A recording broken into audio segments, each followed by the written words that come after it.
Good humans! How's everybody doing today? Hold water to hydrate. Hamjumbo. Muriera do nyoba. Muhanate. How is everybody doing? Bonjour, bonsoir, hola. Good morning, good evening, good night. How is everybody doing?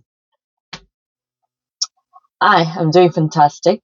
It is almost Friday. I love Fridays. I call them Fridays. Make me happy. It's a good week it has been. My baby and I are doing well, healthy, vertical, and I thank God for that. And so today, I want to start by saying my name is Lydia. If this is your first time to my broadcast, I am Lydia, and I hope to inspire and motivate somebody, and I hope that it will pick something little from this short video I'm going to do. Alrighty? I have very many titles. My favorite is Mama. I have a son. He's 8 years old.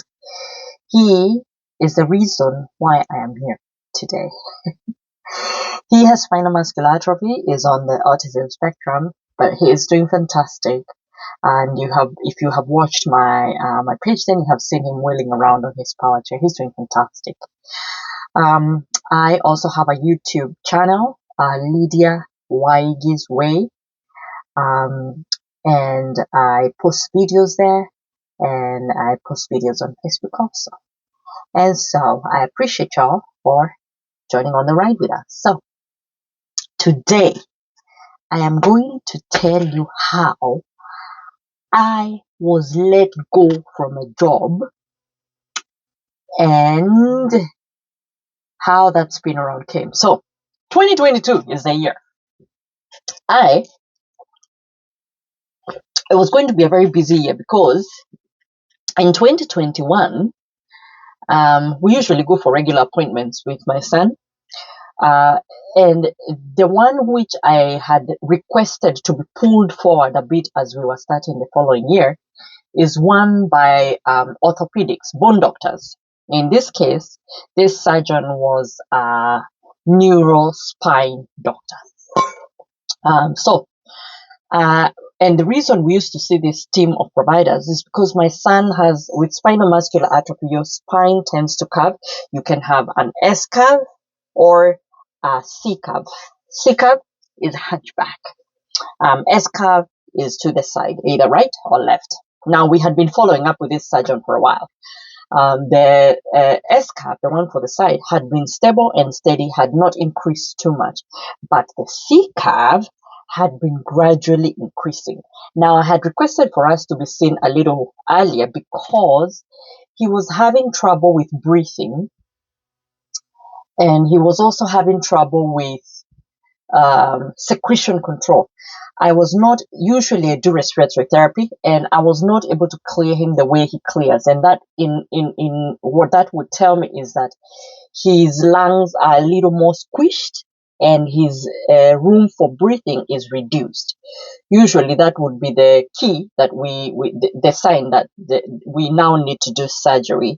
Usually, you procrastinate, you wait until there's either interference with breathing or organs are being pressed or the bones or they're uncomfortable or pain, in the spine. So in this case, my son's breathing was really not good and I was not able to get his chest clear and I could tell something was off. So in 2021, the spine curve usually every year when you go, they follow up and they say it was either 80 or 82 or 83, some degree in the 82 or 83, thereabout. But this 2022, they gave us an appointment. I believe it was either March or something like that. So we go in, and the first thing usually you do is an X-ray, and then the surgeon will come in and give you an update on what the X-ray says. So this year we go get the X-ray done, and I've already given the medical assistant my concerns, and so the surgeon comes back, and immediately he says, "Time for surgery. We need to plan for surgery because the curve had increased from from the 80 degrees to 113 or 116, something like that. It had drastically increased. So that was a tip over for us to do surgery. So usually we try and stay away from hospitals in flu season. So the planning we had was in July. But this particular surgery, the surgeon needed the assistance of another surgeon because it was involving, is the spine, but the area where you get a hunchback is your thoracic spine. And the thoracic spine, the way they approach it, he needed to have an extra surgeon who does the abdominal area in case of anything. So, or a cardiac and thoracic. He needed a surgeon who does a lot of things up here. So, that means when you have two surgeons, it means their timetables to get them to match and have the same time when they're off was going to be a challenge. So that was the first thing. Now, after that appointment, because of the challenge of being able to clear him, we were going to see the ENT somewhere mid in the year. But soon after this appointment, we got to see his pulmonologist, a lung doctor. And I expressed the concerns to her. And I told her, I think at this time, it's time for us to get a tracheostomy because I was not able to clear him from the suctioning we were doing with the going through the nose. So, didn't hesitate. She was like, okay, I got you. We will plan with the ENT surgeon and they'll get you a date and you can come in for a review. And she did that pretty quickly. And I'm very thankful for her because that was off my docket and I didn't have to worry about that. So we got an appointment with the ENT surgeon and he was agreeable. And so we planned that we will have the tracheostomy done.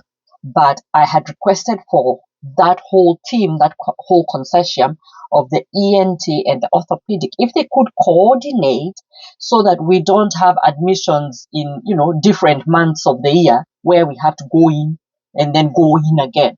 I wanted it done in a small, short time, possibly the same month. That way we don't have to keep going. It will be one long admission instead of two admissions. So that's that. So the ENT surgeon does his thing. We plan for the tracheostomy and he says it's going to be on August 1st. So now what I'm waiting for is for the spine doctor and the spine surgeon and the other provider to be able to give the date for surgery. Now, this spine surgeon requested for us to see a couple of other specialties, like clearing the list so that he's sure that all systems are checked and everything is good to go. No problem with that. That just means I book appointments and he wanted them done by X amount of time so that he can be able to make the decision and have his checklist done also. So I book the many appointments. We get the many specialties he wanted to see us seen and all of them are done. And so remember, at this time, whilst we're going for all these appointments, this mother is not going to work because we're going for these appointments. Anyway, and the other thing I need to plan for, aside the appointments, is I need to plan for time off. From my understanding, from the rough that I could get, I would need 2 months off. August, I'd already, because of this ENT surgeon, had at least given me a date in August, and then I'd need September. Now, the reason for the 2 months is because when a child gets a tracheostomy, there is a lot of education that they do. It is like a semesters of work. It is intense, it is involving, and you must check all those boxes before you get out of there. So this admission is a busy admission. It will be a busy one because aside worrying about how my son is doing and all these things, then you also have to add on masomo, education in there. So we do the many appointments, we get those all squared away, and then now we have got to I'm waiting for a date. The reason I want a date for the spine surgeon is because for me to be able to get paid family leave, I need the date of surgeries and I need the providers to fill in the forms so that I can turn them into the state for me to be able to get paid family leave. And the reason you do this is so that you have you don't have a gap in salary. You can be able to get some money in whilst you're taking care of your loved one. So I keep asking for the forms from the surgeon's office. I keep following up for these forms. I keep following up for a date of surgery. I keep requesting for a date of surgery. I keep asking and I keep asking. They do not give me a date of surgery. I got to learn the date of surgery the week before the surgery. This is when you're going to be reporting next week. It was actually about a Tuesday, and we are reporting for admission on a Sunday or a weekend. And surgery A is going to be on 1st August, that's the tracheostomy, and then surgery B for the spine will be on 10th of August. Now, since this is now when I am getting this information, I remind them I need the forms filled in so that I can forward them to the state. They did not. We went in for that admission when I did not have those forms. Those forms were filled out by the provider we met in the ICU, is the one who quickly filled them out for them. The state needs those forms by X amount of time before you go into the hospital so that they can start their back end process, because it takes time. I'm not the only one in the state who needs this. They have a load, so they need this done. So anyway, the doctor gets them done and sends them away. You could ask, why don't I have paid time off to do these things? I ought to have paid time off. And when I work, I do accumulate time off. I do accumulate it, but don't accumulate it because of appointments. Appointments, therapies, illness sometimes for the child, a nurse calls off. All these things take up paid time off. So I accumulate work, paid time off when I work, but it doesn't accumulate because of all these other things. So that's why I need this paid family leave to fill in the gap, because as much as I'll be going, I don't have any salary at that time. So, because when you're not working, you're not getting active money, you should be using your PTO, which I don't have because, well, I have to take care of this many appointments and all these other things. So anyway, doctor fills in the forms go back. Now, it is day for surgery, child goes into surgery is done, very successful, comes back to the ICU. The stress of having someone go to surgery is the what ifs that go into your mind are horrible. And it doesn't help being a healthcare worker that you know everything that can go wrong can literally go wrong, and it doesn't take long for that to happen. So I'm sitting there and I'm stressed, but I still have to think I need to do education. You have to feel all these things are ringing in my head. Now, the forms I have got.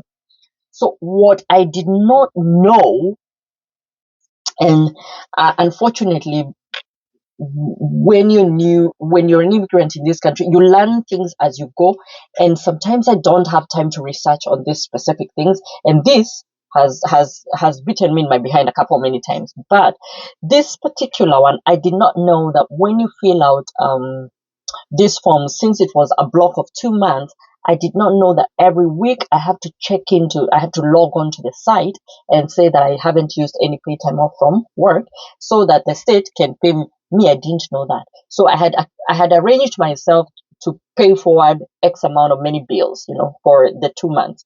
But there are still some that didn't have, I was not able to cover everything.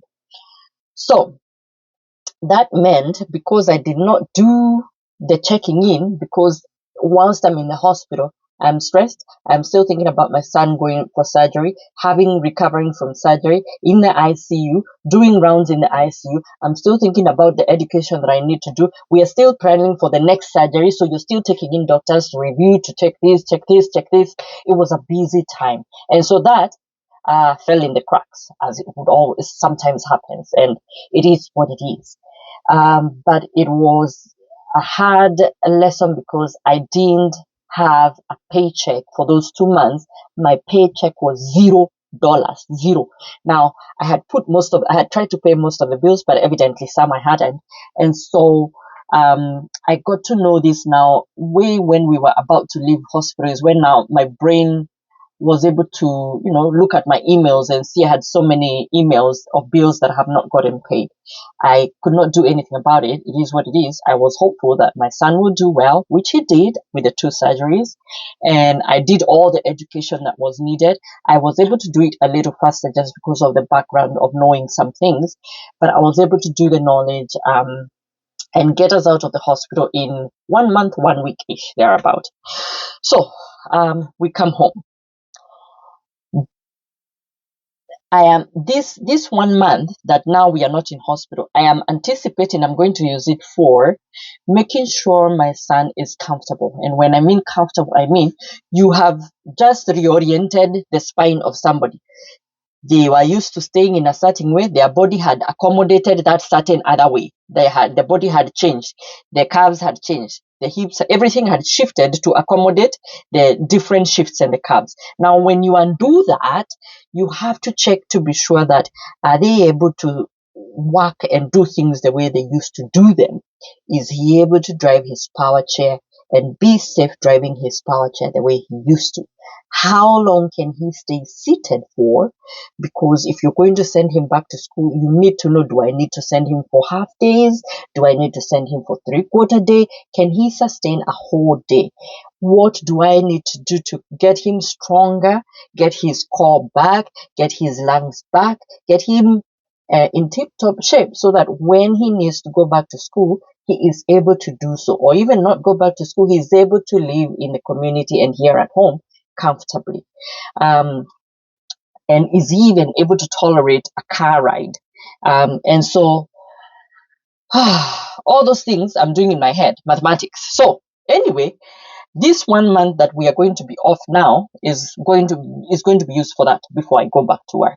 And then I'm going to make sure that the nurse who takes care of him at night is comfortable with him, has understood, is able to see the new things that have changed, understands the new orders, understands all, they're comfortable with him, with the changes that we have made. And then I also have to work with the school to make sure that the nurses understand and now everything is in tune. So there's a lot in my head that is going through, aside now not having a salary. We get home. When we get home, I think I had just placed my son from the power chair. That drive home took a long while because we gave him pain meds before we left, because you have done a surgery and then now you're still trying because the road has bumps and this and that. So I had to drive very slow and take my time before we could ever get home. So when we got home, he was tired. I put him on the living room bed so that I could give him a nice fresh bath, freshen him up, because hospitals, you're limited on what you can do sometimes.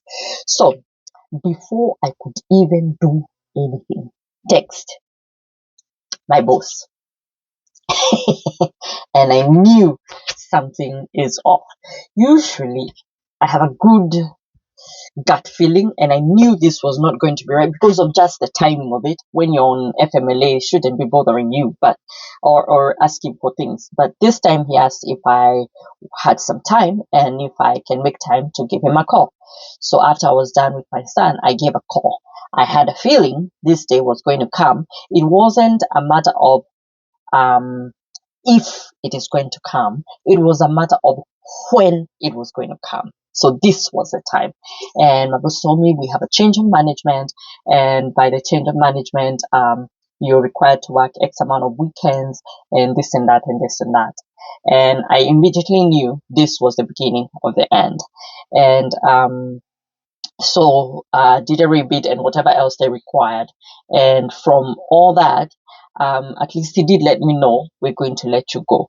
I'm still on FMLA, so they can't officially let me go. But as soon as that FMLA was over, I received whatever letter it was, termination letter, or whichever letter it was, with severance pay. So I have not been working for a while. My accounts are all not reading anything valuable. Bills are starting to accumulate. And here I am. I have been let go. Now, because remember I have said it wasn't a matter of if I will ever be let go or fired. It was a matter of when it will happen. Because of that, I had planned, and I had a second job. This job was, I used to do it on call, when necessary, because my time is already squeezed. but I liked having a plan B. That was my plan B. And so when I was let go, I called my plan B job. I was like, I have been let go from this. And they were like, say less, say no more. Because why, we got you, as a Bailey would tell us. Eh? So as soon as I got the severance letter from this other end, I was able to plug in with these others, and I was able to get a full-time schedule, and we did the necessary things that they need to shift from part-time to full-time. So all to say that this plan B job, which now became my part A job, was the biggest blessing I have ever had. You know, when you don't know what you have been going through mentally, until I came into this job, and it was like a load was lifted off my back. Mentally, I felt refreshed. I felt alive. I felt so much better. I was really stressed at that other job, and I was stressed because I could feel the tension with my colleagues, that they were not happy about my taking off to take care of my son. And I could feel it, and it was eating me up, and it was stressing me, but I couldn't do anything about it at that time. So when I was let go, I had a meeting with myself, and I told myself, this could be the worst best day.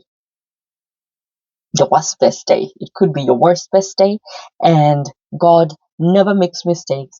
And so far, God has led me sometimes He forces such situations so that I can shift my goal post, because sometimes I can be very rigid in my ways, or I'm concentrating on my son and forgetting these other things. So this worst best day when I started this new job was the biggest blessing.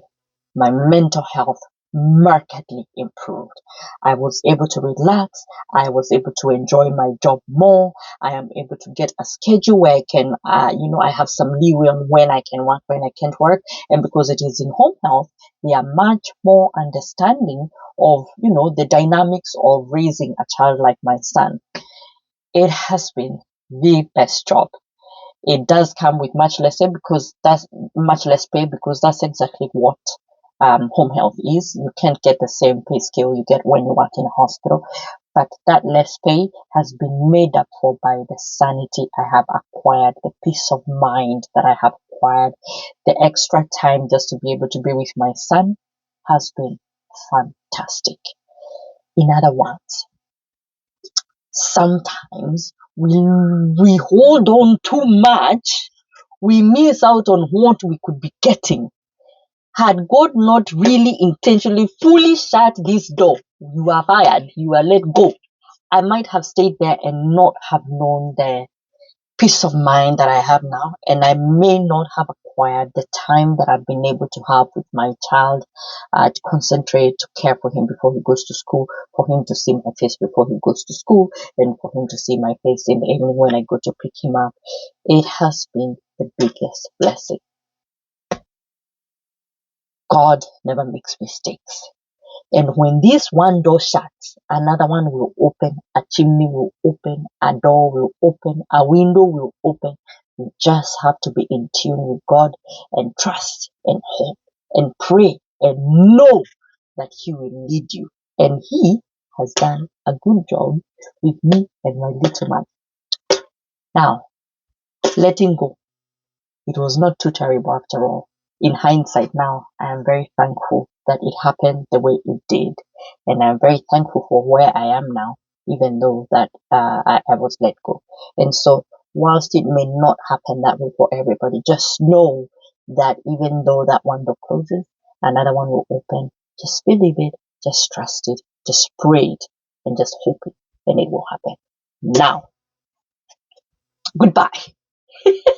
That is all. Have a good day. Have a good week. Have a good weekend. Um, have a good evening. God bless you all. Thank you very much for listening. The end. Bye bye, good humans.